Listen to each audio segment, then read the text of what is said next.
NDTV explainer तह की बात में हम बात कर रहे हैं एनिमी प्रॉपर्टी यानी शत्रु संपत्ति की।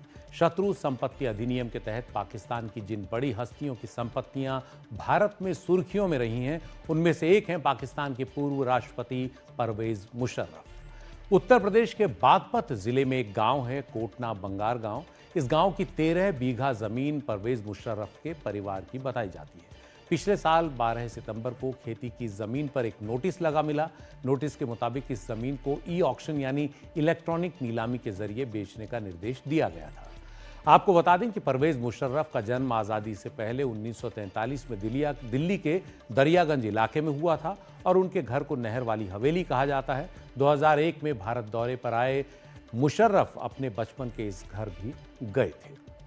वैसे एक दिलचस्प बात यह है कि पाकिस्तान के संस्थापक मोहम्मद अली जिन्ना की मुंबई में मालाबार हिल्स की जो संपत्ति है जिन्ना हाउस, उसे भारत सरकार ने शत्रु संपत्ति नहीं माना है। जुलाई 2018 में गृह मंत्रालय में तत्कालीन गृह राज्य मंत्री ने लोकसभा में जानकारी दी थी कि जिन्ना हाउस शत्रु संपत्ति कानून 1968 के दायरे में नहीं आता।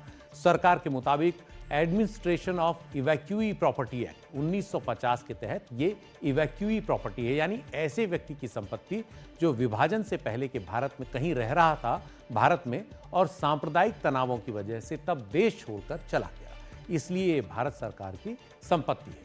उधर पाकिस्तान सरकार मुंबई के जिन्ना हाउस को अपनी संपत्ति बताते हुए उसे भारत से वापस दिए जाने की मांग करती रही है।